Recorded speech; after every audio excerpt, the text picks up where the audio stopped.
They really are as good as they say.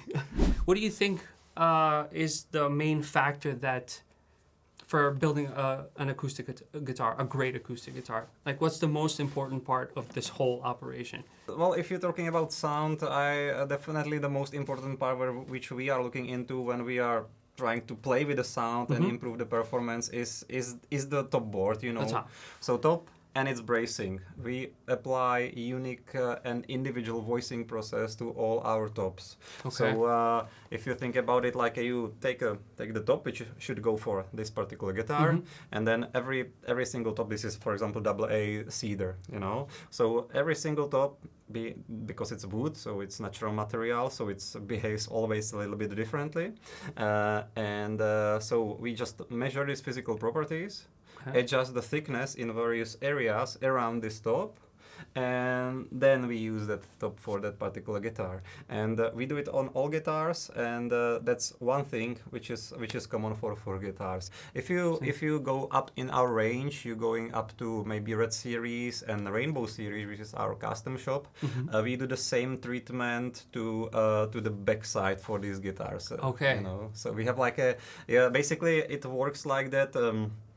If you wouldn't do this voicing process, then you end up the size of the tolerance, which output tolerance of the acoustic performance of that top would be probably like that big. Right. And if you're just doing this treatment, this voicing, we can narrow it down maybe to that big area. So there is still some possibility to to alter the sound, or there are some differences, but we're just narrowing it down, so we are much more in control of the output quality of the sound. That's actually quite essential thing for. It's a little bit similar like wine production. Right. Because if you think about it, input material for a wine is the grape, and the grape depends on that year's harvest. You can have like a very different amount of sugar in the grapes because of the weather conditions and so on. So the harvest is different, the input material is different.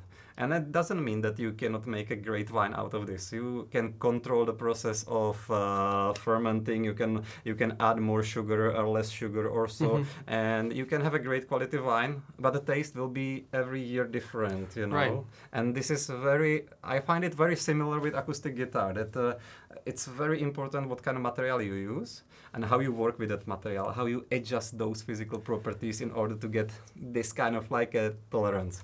And but it's still, I admit that there is still a lot of things which I don't know, or we don't know about how the acoustic guitar really works. So yeah, I think that's the beauty of guitars in general, but especially acoustic guitars. Like I don't think there's a better feeling of going to a shop or somewhere and then have 2 or 3 of the same guitar and then pick up the best, because they're gonna have differences. Yeah. It's wood. It's a living, breathing thing. Yeah. And it's gonna change the sound, which I think makes for a very cool experience when you go ahead and buy a guitar. So that's right. I'm going after having of course, ideally, I would have 100% control. Yeah. I just say that it's not possible, and I admit that it's extremely difficult to be on the level where our guitars already are engineering wise. It's every step making more precise step, more predefined sound. It's getting more and more difficult at every step we do. Cool. That's for sounds amazing. Let's see how the guitar sounds now. Yeah, please. I'll play a couple of chords and see what we get.